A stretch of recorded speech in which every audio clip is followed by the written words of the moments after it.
এবার আমিনা রাদিয়াল্লাহু তাআলা আনহা দাসীকে ডাক দিয়ে বলতেছে, দাসী রে, আমার এই কথা আমার সন্তানকে বলিও না, মুহাম্মদকে বলিও না, কারণ আমার সন্তান আমার কষ্ট সহ্য করতে পারবে না। ওটার পৃষ্ঠে থেকে যখন নামতে যাচ্ছে যেন বাবা নামতে পারে না। নবী আমার বলতেছে, মা গো, তোমার কি কষ্ট হয়? কষ্ট হয়, তুমি কেন এই রকম করতে লাগলে? আমিনা মনে মনে ভাবছে, আল্লাহ গো, আমি যদি আমার কষ্টের কথা আমার সন্তানকে বলে দিই, আমার সন্তান কষ্ট পাবে, আর আমার সন্তান যদি কষ্ট পায় আমি না সহ্য করতে পারবো না। আমিনা বলতেছে, বেটা রে, আজকে আমার কোনো কষ্ট হয় না। ও মুহাম্মদ, যাও যাও যাও, তোমার আব্বা জানের কবরটা একবার জিয়ারত করে এসো। মা কাকে বলে দেখা, নিজের কষ্ট নিজের বুকের মধ্যে চেপে রেখে দিয়ে সন্তান কষ্ট পাবে বলে সন্তানকে বলে না। আরে বাবা, যেই মা সন্তানকে শুকনা জায়গায় রাখিয়া ভিজা জায়গায় মা শুয়েছে, যেই মা 10টা টাকা গোছায় রেখেছে সন্তানকে কলেজে যাওয়ার জন্য দিয়ে দিয়েছে, যেই মা পছন্দ মতো খাবার খাইতে পারে না সন্তানকে খাওয়ায়া দিয়েছে, আজকে ওই মায়ের দিলে কষ্ট হলে সন্তান কি কষ্ট পায় না? আবার নবীজি বলতেছে, মা গো, আমি বুঝতে পারি, জানতে পারি তোমার বড় কষ্ট হয়। মা বলো বলো, তোমার কি কষ্ট হয়? আমিনা বলতেছে, না না না, আমার কোনো কষ্ট হয় না। রাবী বর্ণনা করেছেন, ওই সময় যদি আমিনা বলে দিত আমার বড় কষ্ট হয়, আমার নবী আল্লাহর কাছে ফরিয়াদ করে দিত, আর আমার নবী যদি আল্লাহর কাছে ফরিয়াদ করে দিত, আমার নবীর দোয়া কখনো আল্লাহ ফিরে দিত না, ওই আমিনার কোনো কষ্ট হইতো না। কিন্তু আল্লাহ তাবারাক তাআলা যা করেছে আমাদের ভালোর জন্যই করেছে। আমার আল্লাহ তাবারাক তাআলা আমিনা রাদিয়াল্লাহু তাআলা আনহাকে বাবা সবর দিয়েছে। কারণ হইল, কারণ যারা সবর ধৈর্যশালী হয় তাদেরকে তাদের সঙ্গে আমার আল্লাহ হয়ে যায়। এই জন্য আল কোরআনুল মাজিদের মধ্যে বলেছে, ইয়া আইয়ুহাল্লাযীনা আমানুস্তাঈনু বিস-সাবরি ওয়াস-সালাহ ইন্নাল্লাহা মা'আস সাবিরিন। আল্লাহ বলে, হে ঈমানদার ব্যক্তিগণ, তোমরা ধৈর্য অবলম্বন করো সালাতের মাধ্যমে। যারা ধৈর্য অবলম্বনকারী হয় আমার আল্লাহ তাদের সঙ্গী হয়ে যায়। জোরে বলেন সুবহানাল্লাহ। নবীজি বলতেছে, মা গো, আজকে তোমার যে কষ্ট আমি বুঝতে পারছি। আমার আব্বা যেইভাবে ফাঁকি দিয়ে চলে গেছে, মা তুমিও হয়তো ওইভাবে আমাকে ফাঁকি দিয়ে চলে যাবে। মা গো, আমার আব্বা জানের মতো করে তুমি আমাকে ফাঁকি দিও না। বাচ্চা ছেলে, 6 বছরের সন্তান নবী আমার 2 চোখের পানি ছেড়ে দিয়ে কান্দে। আমিনা সন্তানের মাথায় হাত বোলায় দিয়ে বলে, বেটা যাও যাও, তোমার আব্বা জানের কবরটা জিয়ারত করে এসো, তোমার আব্বা জানের সঙ্গে একবার কথা বলে এসো, তোমার আব্বা জানের কবরটা দর্শন করে এসো রে বাবা। আমি ততক্ষণাতে বাবলা গাছের ছায়া একটু আরাম করে নি। আমার নবীজি একবার মায়ের দিকে তাকায়, একবার আব্বা জানের কবরের দিকে তাকায়। আমার নবীজি বলতেছে, মা গো, খবরদার আমাকে ফাঁকি দিয়ে তুমি যাও না। আমার মা আমিনা আমার নবীজির মাথায় হাত বুলিয়ে দিল, বেটা রে, আজকে আমি ছাড়া তোমার কেউ না, আমি কেমন করে তোমাকে আমি ছেড়ে যাব? নবীজি আমার মায়ের মুখের দিকে তাকায়া গোটে গোটে পায়ে আব্বা জানের কবরের দিকে যেন এগোতে আরম্ভ করলেন। এই দিকে আমার আল্লাহ তাবারাক তাআলা ডাক দিয়ে বলে, আজরাইল, আর দেরি করিও না, দেরি করিও না, যাও যাও যাও, দুনিয়ার মধ্যে মাকামে আব্বায় চলে যাও, মা আমিনার জানখানাকে কবজ করে নিয়ে আসো, আর দেরি করিও না, দেরি করিও না। হযরতে আজরাইল আলাইহিস সালাম বলে, আল্লাহ গো, নবীজির 6 মাস বয়স বয়সে তেনার আব্বা জানের জানটা কবজ করেছি, আজকে 6 বছর বয়সে আজকে আমিনার জানটা কবজ করব। আমার নবী জগতের মধ্যে বড় ইতিম হয়ে যাবে, নবীজিকে খাইয়ে দেওয়ার মতো কেউ থাকবে না, নবীজিকে গোসল করিয়ে দেওয়ার মতো কেউ থাকবে না। ওগো আল্লাহ, আমার বড় কষ্ট হয়। আমার আল্লাহ ডাক দিয়ে বলে, আজরাইল আজকে শোনো শোনো, আমি আল্লাহ আমি যেটা জানি তুমি সেটা জানিও না, তুমি সেটা জানো না, অতএব আমি যেটা বলি তুমি সেটা করো। হযরতে আজরাইল আলাইহিস সালাম জগতের মধ্যে আসলেন, জগতের মধ্যে আসার পরে আমিনার সম্মুখে দাঁড়ালেন। আমিনা রাদিয়াল্লাহু তাআলা আনহা হযরতে আজরাইল আলাইহিস সালামকে দেখার পরে বুঝে গেলেন যে আমি আর জগতের মধ্যে থাকব না। আরে বাবা, যারা মুমিন হবে, যারা ঈমানদার হবে, আজরাইল আলাইহিস সালাম এসে দাঁড়ালে তারা খুশি হবে, তাদের মনে ভয় থাকবে না। আর যারা মুমিন হবে আর যারা কমিন হবে, যারা গুনাহগার হবে, যারা পাপীকার হবে, তাদের সম্মুখে আজরাইল আসলে তারা ভয়ে তরতর করে কাঁপবে, আর তাদের কাপড়ও পর্যন্ত খারাপ হয়ে যাবে। প্রত্যেকটা মানুষ 40 দিন আগে মওতের খবর পেয়ে যায়, আল্লাহ সিগন্যাল দিয়ে দেয়, কিন্তু এর এক সিগন্যাল তো সবাই বোঝে না। বোঝে? এখন বাইক চালায় না, আপনার কার চালায় না, কিছুই চালায় না, রোডে যায় না, শুধু মাঠে যায়। জি, তো এখন ওকে যদি হাই রোডে ছেড়ে দেওয়া হয়, 30-তে যদি ছেড়ে দেওয়া হয়, কোনটা ব্যাক সিগন্যাল, কোনটা লাল সিগন্যাল, কোনটা কালো সিগন্যাল বুঝতে পারবে? পারবে জি? পারবে না। এই আমার মা বোনেরা ভাইরা, মওতের একটা সিগন্যাল আছে রে বাবা। আমার আল্লাহ 40 দিন আগে মওতের সিগন্যাল দিয়ে দেয়। আজকে যারা ওই মওতের সিগন্যাল যারা বোঝে, তারা জানে তাদের মওতটা ঠিক জায়গা মতো আপনার আরামদায়ক ভাবে হয়ে যায়। তারা জানতে পারে এই সময় তারা ইন্তেকাল করবে, এই জন্য তারা সময় সীমা বলে দেয়। আর যারা মওতের সিগন্যাল বোঝে না, তারা কখন মরবে এটা বুঝতে পারে না। আমিনা রাদিয়াল্লাহু তাআলা আনহা বলতেছে, ওগো আজরাইল, তুমি কি আমাকে নিতে এসেছো? বলে হ্যাঁ। বলে আল্লাহ কি আমাকে ডেকেছে? বলে হ্যাঁ। আমিনা বলতেছে, আজরাইল শোনো গো, আর দেরি করিও না, দেরি করিও না। আমার বেটা মুহাম্মদ তার আব্বা জানের সঙ্গে কথা বলতেছে, এই সময় আমার জানটা কবজ করে নাও, নচেত আমার সন্তান যদি চলে আসে, আমার সন্তানকে ছাড়িয়া আমি কোনদিন যাইতে পারবো না। আমি তো যাইতে পারবো না, কিন্তু আমার বেটা মুহাম্মদও ছাড়বে না। অতএব আর দেরি নয়, দেরি নয়, জলদি করে আমার জানখানা কবজ করে না।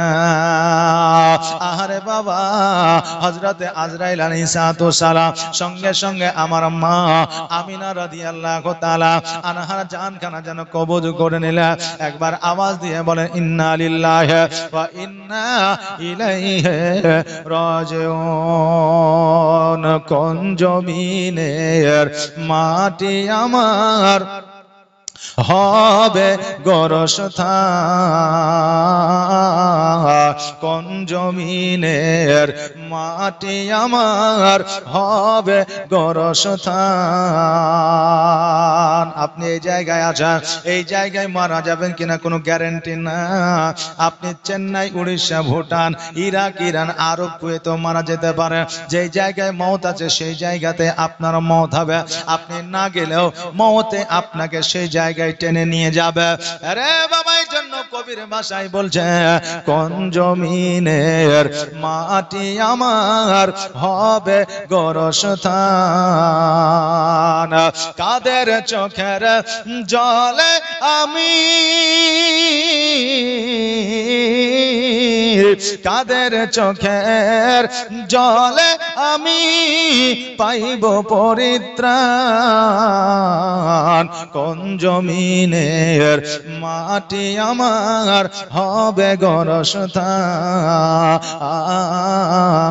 কোন জমিনের মাটি আমার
ঘন্টা পরে করছি।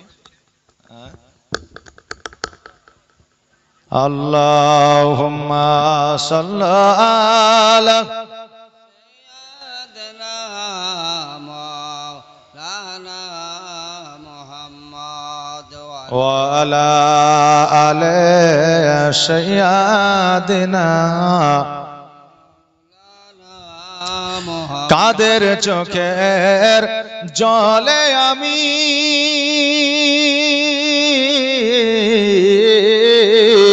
কাদের চোখের জলে আমি পাইব পরিত্রাণ, কোন জমিনের মাটি আমার হবে গোরস্থান, কোন জমিনের মাটি আমার হবে গোরস্থান।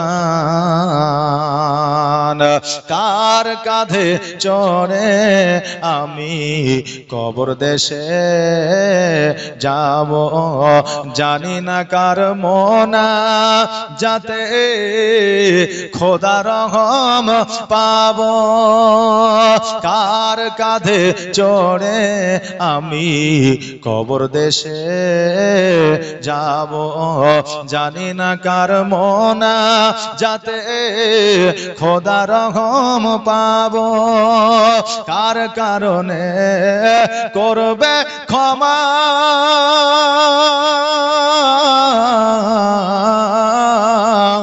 কার কারণে করবে ক্ষমা আল্লাহ মেহেরবান, কোন জমিনের মাটি আমার হবে গোরস্থান, কোন জমিনের মাটি আমার হবে গোরস্থান। আল্লাহুম্মা সাল্লি আলা সাইয়্যিদিনা মাওলানা মুহাম্মদ ওয়া আলা আলি সাইয়্যিদিনা মাওলানা। আমার আমিনা রাদিয়াল্লাহু তাআলা আনহা এই জগৎ ছেড়ে পরজগৎ গমন করলে, এই দিকে হযরতে আজরাইল আলাইহিস সালাম চলে গেলেন আসমানের পথে। আমার দয়ার নবী মায়ার নবী সাল্লাল্লাহু তাআলা আলাইহি ওয়াসাল্লাম আব্বা জানের সঙ্গে কথাবার্তা বললেন, আব্বা জানের কবরটা জিয়ারত করলেন। আব্বা জানের কবরটা জিয়ারত করার পরে গুটি গুটি পায়ে যেন বাবা আপনার মায়ের দিকে আগিয়ে আসলে, মায়ের কাছে আসার পরে মা যেন আরামের ঘুমাইতেছে। আমার নবীজি মায়ের মাথার কাছে বসিয়া মা মা বলে ডাকে, কিন্তু মা যে আর সাড়া দেয় না।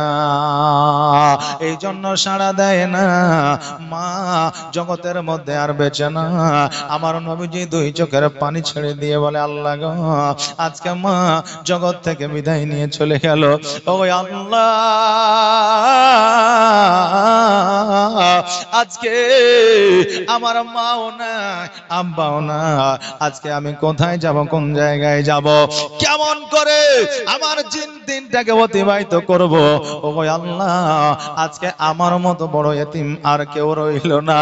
আমার নবীজি অঝর নয়নে যেন কান্না করে রে বাবা। দাসী আসিয়া আমার নবীজির মাথায় হাত বোলায়া বলে, ও মুহাম্মদ শোনো রে, আজকে তোমার আব্বা নাই, তোমার মা নাই, তো কি হয়েছে? তোমার দাদা আছে, আমি আছে, আমি তোমার দাদা যতদিন পর্যন্ত আছে তোমার কোনো অসুবিধা হবে না। নবীজি তবুও যেন কান্না বন্ধ করে না, কারণ হলো জগতের মধ্যে বাপ মায়ের চাইতে আপন আর কেউ হতে পারে না। আমার নবীজি ওই মাকামে আব্বা কিছু মানুষকে ডাকলেন, ডাকলেন। ডাকার পরে আমিনা রাদিয়াল্লাহু তাআলা আনহার দাফন কাফনের ব্যবস্থা করলেন। আমার নবীজি দুই চোখের পানি ছেড়ে দিয়া একবার আব্বা জানের কবরের দিকে তাকায়, একবার মায়ের কবরের দিকে তাকায়, উটের পৃষ্ঠে চেপে গিয়ে দুই চোখের পানি যেন অঝর নয়নে ঝরায়। আমার নবীজি বাপ মাকে রেখে দিয়া ওই আপনার মাকামি আব্বা থেকে যখন মদিনায় যায়, আমার নবীর কলিজা যেন ছিঁড়ে যায়, নবীর দুই চোখ দিয়ে পানি ঝরে যায়। কাঁদতে কাঁদতে মক্কায় যখন পৌঁছে গেল, দেখছে যেন আব্দুল মুত্তালিব ওই কাবা ঘরের মধ্যে হিলান দিয়ে বসে আছে। আমার নবীজি জলদি করে উটের পৃষ্ঠে থেকে নেবে আব্দুল মুত্তালিবের যেন বাবা বুকের মধ্যে ঢুকে গেছে। আর ঢুকে যাওয়ার পরে বলে, দাদা গো আজকে আমার মা নাই, আমার মা এই জগৎ ছেড়ে পর জগৎ গমন করেছে। আজকে মা মাকামে আব্বা থেকে আসে না, আজকে আব্বাও নাই মাও নাই। দাদা গো আমি নবী বড় ইতিম হয়ে গেলাম। গো দাদা আজকে থেকে আমাকে কে খাওয়ায়া দিবে? আজকে থেকে আমাকে কে গোসল বানায়া দিবে? আজকে থেকে রাত্রে বেলায় কে ঘুম পাড়ায়া দেবে? আজকে থেকে সোনামণি বলে কে ডাকবে? আজকে থেকে আমার কপালে চুম্বন করবে? দাদা গো আমি বড় ইতিম হয়ে গেলাম, আজকে মানুষের দাঁড়ে দাঁড়ে ঘুরবো দাদা, একবেলা খাবার জন্য কেউ আমাকে ডাকবে না। আব্দুল মুত্তালিব দুই চোখের পানি ছেড়ে দিয়ে বলে, ভাই রে আজকে আমি বুঝতে পেরেছিলাম, জানতে পেরেছিলাম আমার বেটাই আব্দুল্লাহ বাড়ি থেকে বাইরে হয়েছিল, আর আমার বাড়িতে প্রবেশ করে না। যখন আমি না মক্কা থেকে মদিনা যাওয়ার জন্য বাড়ি থেকে বাইরে হইল, আমি আব্দুল মুত্তালিব বুঝতে পেরেছিলাম আমার আমিনা আর আমার বাড়িতে আসবে না, এই জন্য আমি কাঁদতেছিলাম। কিন্তু আমিনাকে আমি বলতে পারি না। ও মুহাম্মদ শোনো, আজকে তোমার মা নাই, তোমার আম্মা নাই, তুমি বড় ইতিম হয়েছ। তবে মুহাম্মদ আমি আব্দুল মুত্তালিব এখনো পর্যন্ত জগতের মধ্যে হায়াতে আছি, বেঁচে আছে। এ মুহাম্মদ শোনো, আজকে আমি কথা দিলাম আমি যতদিন পর্যন্ত হায়াতে থাকবো অতদিন পর্যন্ত তোমার কোনো অসুবিধা হইতে দিব না। কারণ হইল পৃথিবীর মধ্যে যদি আপনার আব্বা মারা যায়, মা মারা যায়, আপনার সন্তান যদি মারা যায়, আপনার যদি বিপদ হয়ে যায়, আল্লাহর প্রতি নারাজ হবেন না। কারণ যেইটা আপনার জন্য লিখেছে হয়তো সেইটা আপনার জন্য আল্লাহ মঙ্গলের জন্য লিখেছে। জোরে বলেন সুবহানাল্লাহ। আর প্রেমের খেলা খেলছো দয়াল রে দয়াল, তোর খেলা চমৎকার।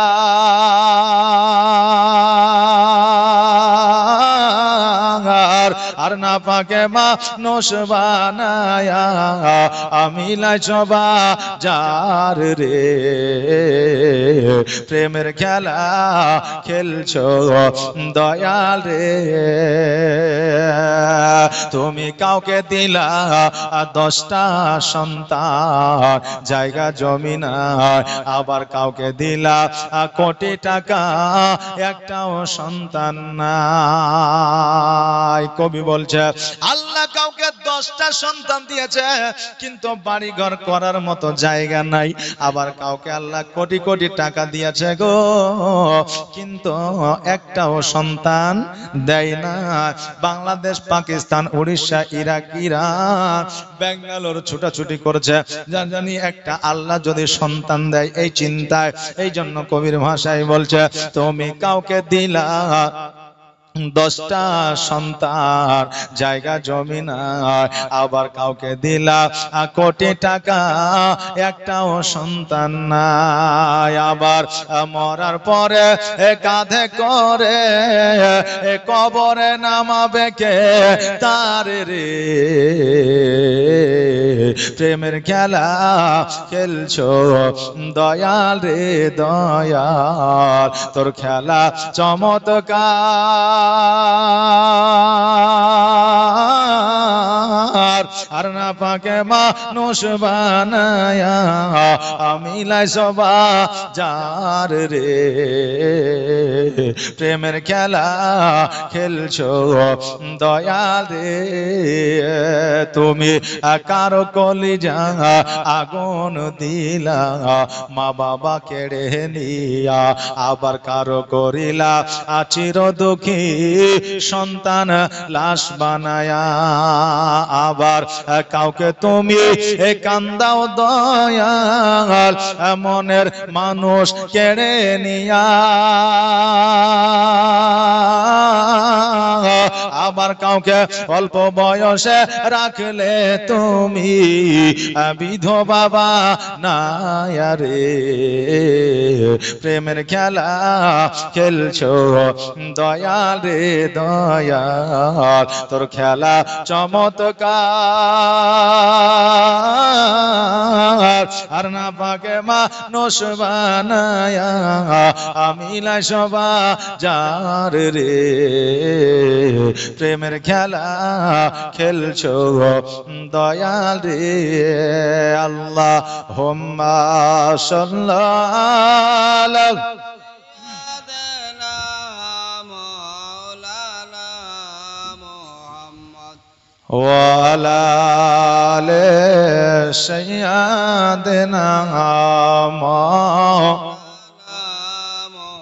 আমার আব্দুল মুত্তালিব রাদিয়াল্লাহু তাআলা আনহু বললেন ও পদ্মা শোনো আজকে তোমার আব্বা নাই তোমার মা নাই তো কি হয়েছে আজকে তোমার দাদা যতদিন পর্যন্ত হায়াতের মধ্যে আছে ততদিন পর্যন্ত তোমার কোনো অসুবিধা হতে দিব না আব্দুল মুত্তালিব রাদিয়াল্লাহু তাআলা আনহু যেন আমার নবীজিকে লইয়া রাত্রি বেলায় যেন বিছানায় ঘুমায়া আছে আমার নবীজি যেন রাত্রি বেলা চোখটা বন্ধ করে ডুকরে ডুকরে যেন কাঁদতেছে আব্দুল মুত্তালিব বলে এ মুহাম্মদ তুমি এইভাবে কাঁদিও না কারণ এইভাবে কান্না করলে আমি সহ্য করতে পারি না আর এইভাবে সারা রাত্রি যদি তুমি কাঁদো তোমার শরীরটা খারাপ হয়ে যাবে আমার নবীজি বলেন না দাদা গো আজকে আমি চেষ্টা করছি আমি কাঁদবো না কিন্তু আমার মাকে আমি বলতে পারি না আমার আব্বাকে আমি বলতে পারি না আমি যে বড় ইয়তীম এটা আমি ভুলতে পারি না এ বাবাজি ভাইরা আমার মায়েরা জগতের মধ্যে যারা ইয়তীম হয়ে যায় তারাই বোঝে জগৎ কত কষ্টের যাদের মা থাকে না যাদের বাবা থাকে না তাদের জীবনটা কেমন করে যে পরিচালিত হয় এটা একমাত্র ইয়তীমই জানে আর আপনার আব্বা মা আছে বলে আপনার আব্বা মায়ের গুরুত্ব বোঝেন না ইয়তীম যারা হয় এদের এত কষ্ট এই জন্য আমার আল্লাহ তাবারাক তাআলা ফেরেশতাদের পর্যন্ত পাঠিয়ে দেয় তাদের দেখভাল করার জন্য মা থাকে না বাপ থাকে না দেখবেন তারা পড়ে যায় না মা থাকে না বাপ থাকে না দেখবেন তারা ক্ষুধার্ত থাকে না মা থাকে না বাপ থাকে না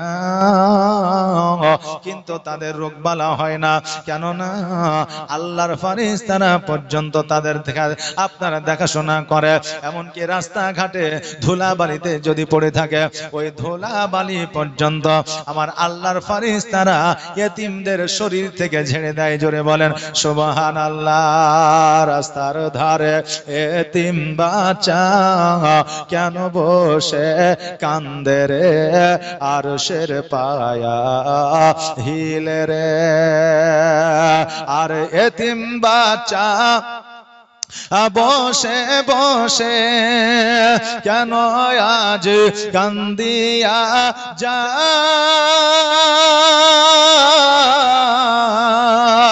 আর খোদা তাআলা ডেকে তামাম ফেরেশতাদের তাই তো কয় ফেরেশতাদের তাই তো কয় তাড়াতাড়ি করে তোমরা তাড়াতাড়ি বাড়ি করে তোমরা নাও না কোলে তুলে রে আরশের পায়া হিলে রে রাস্তার ধারে এতিম বাচ্চা রাস্তার ধারে এতিম বাচ্চা কেন বসে কান্দে রে আরশের পায়া হিলে রে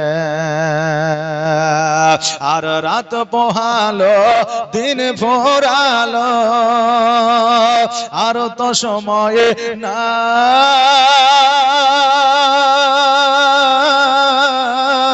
আর নাই গো পিতা নাই গো মাতা কোথায় গেলে মোরা শান্তি পায় কোথায় গেলে মোরা শান্তি পায় থাকো তো যদি পিতা মাতা থাকো তো যদি পিতা মাতা দুঃখ চেতাম ভুলে রে আরশের পায়া হিলে রে রাস্তার ধারে এতিম বাচ্চা কেন বসে কান্দে রে আরশের পায়া হিলে রে বাবাজি ভাইরা জগতের মধ্যে যারা এতিম আছে তাদেরকে টাকা দিয়ে পয়সা দিয়ে ধন দিয়ে সম্পদ দিয়ে যদি আপনি সহযোগিতা না করতে পারেন ওই এতিমের মাথায় যদি একবার হাতখানা বুলায় দেয় আমার আল্লাহ ওই হাত বুলায় দেওয়ার কারণে একটা হজের সব দান করে দেয় জোরে বলেন সুবহানাল্লাহ এতিমের মান ও মর্যাদা আমার আল্লাহ বাড়িয়ে দিয়েছে আমার নবীজি সারা রাত যেন আপনার ডুকরে ডুকরে কেঁদেছে সকাল হয়েছে আপনার বিছানা থেকে ঘর থেকে বাইরে এসেছে বাইরে আসার পরে ডাক দেয় দাদা গো আমি নবীজি চোখ খুলেছি কিন্তু দিন হয়েছে কিন্তু অন্ধকার কেন দেখা যায় আব্দুল মুত্তালিব জানতে পারলেন বুঝতে পারলেন আমার পোতা চোখের জ্যোতি হারিয়েছে এত কেঁদেছে চোখের পানি পুরো শেষ হয়ে গেছে আর চোখের পানি শেষ হয়ে যাওয়ার কারণে আজকে চোখে অন্ধকার দেখতেছে আমার আব্দুল মুত্তালিব রাদিয়াল্লাহু তাআলা আনহু আমার নবীজিকে লইয়া একটা হাকিমের কাছে গেল আর হাকিমের কাছে যাওয়ার পরে জানো আমার নবীজির নামখানা পরিচয়খানা যেমনই পাইলো অমনি আব্দুল মুত্তালিবকে বলল শোনো রে এই ছেলেটিকে এই বাচ্চাটিকে আর এই জায়গায় রাখিও না যাও যাও যাও বাড়িতে নিয়ে চলে যাও কারণ এই বাচ্চাটির অনেক দুশমন আছে কারণ এই বাচ্চাটি আখেরি পয়গম্বর ইসলামের প্রচার ও প্রসার করবে না জানি কখন তার প্রতি আক্রমণ হয়ে যাবে জলদি করে বাড়িতে নিয়ে যাও এই জায়গায় আর রাখিও না আব্দুল মুত্তালিব বলল তবে কি তার চোখ ভালো হবে না বলে শোনো রে আজকে এই বাচ্চাটি ডাক্তারেরও ডাক্তার মাস্টারেরও মাস্টার হাকিমেরও হাকিম উকিলেরও উকিল দর্শনের দার্শনিক অতএব এর চাইতে বড় ডাক্তার এখনো কেউ হয় না কালকে কেউ হবে না কিয়ামত পর্যন্ত কেউ হবে না জোরে বলেন সুবহানাল্লাহ আব্দুল মুত্তালিবকে বলল বাড়িতে নিয়ে যাও নিজের থুতু মুবারক তার চোখে লাগাইয়া দাও তার চোখের জ্যোতি ফিরে আসবে তার চোখ ভালো হয়ে যাবে আব্দুল মুত্তালিব আমার নবীজিকে বাড়িতে নিয়ে আসলেন নিয়ে আসার পরে আমার নবীজির থুতু মুবারক আমার নবীজির নিজ চোখে লাগিয়ে দিলেন যেমনই লাগিয়ে দেওয়া আব্দুল মুত্তালিব বলো আস্তে আস্তে চোখটা খোলো আমার নবীজি আস্তে আস্তে চোখটা যখন খুললেন আমার নবী বলতেছে দাদা গো আমি চোখে আগে যেমন দেখছিলাম তার চাইতে 1000 গুণ বেশি পরিষ্কার দেখি জোরে বলেন সুবহানাল্লাহ আমার নবীর থুতুর পাওয়ার কত ছিল তবে আমার নবীজির পাওয়ার কত ছিল আজকে বাবা কিছু মানুষ আছে যারা বলেন নবী আমাদের মতো ছিল জোরে বলেন নাউজুবিল্লাহ আরে আজকে নবী যদি তোমার মতো ছিল আজকে নবী চন্দ্রকে দুখণ্ডিত করেছে তুমি দেখাও আজকে নবী আপনার থুতুর দানাতে চোখের জ্যোতি ফিরে পেয়েছে তুমি দেখাও আজকে নবীর থুতুতে জাবিরের বাড়িতে খাবারে বরকত হয়েছে তুমি দেখাও আজকে নবীর শরীর থেকে আপনার সুগন্ধ বের হতো। আমার নবীজির ঘাম দিয়া সাহাবীরা আতর বানাইতো। আর আজকে তুমি একদিন গোসল না করলে তোমাকে পাশে তোমার বিবিও ঘুমাইতে দেয় না। আর ওই বলছে যে নবী আমার মতো ছিলেন, নাউজুবিল্লাহি মিন জালিক। বাপজি ভাইরা, আমার মায়েরা, নবীর মতো আর জগতে কেউ আসেনি, আসবেও না। আর নবীর মতো আলা কেউ হয়নি, আর হবেও না। বাপজি ভাইরা, আমার মায়েরা, আজকে নবী যে আমাদের যে শিক্ষা দিয়ে গেছে, বড় বড় প্রফেসর, বড় বড় আপনার ডাক্তার মাস্টারও সেই শিক্ষা দিয়ে যেতে কিয়ামত পর্যন্ত পারবে না। জোরে বলেন সুবহানাল্লাহ। আমি এতিম হয়ে কাঁদি না কেন তোমরা বলতে পারো, আমি এতিম হয়ে কাঁদি না কেন তোমরা বলতে পারো। এতিম ছিলেন আমার নবী, এতিম আমিও। নেই বাবা মা আমার, নেই যে বাড়ি ঘর, নেই বাবা মা আমার, নেই যে বাড়ি ঘর। আমার মতো কপাল পোড়া নেই তো ভবে আর, তবু মনে নিয়ে যন্ত্রণা, তবু মনে নিয়ে যন্ত্রণা কাটাই দিনেরা। এতিম ছিলেন আমার নবী হযরত মুহাম্মদ, এতিম ছিলেন আমার নবী হযরত মুহাম্মদ। আমি এতিম হয়ে কাঁদি না কেন তোমরা বলতে পারো, আমি এতিম হয়ে কাঁদি না কেন তোমরা বলতে পারো। এতিম ছিলেন আমার নবী, এতিম আমিও। আল্লাহুম্মা সাল্লি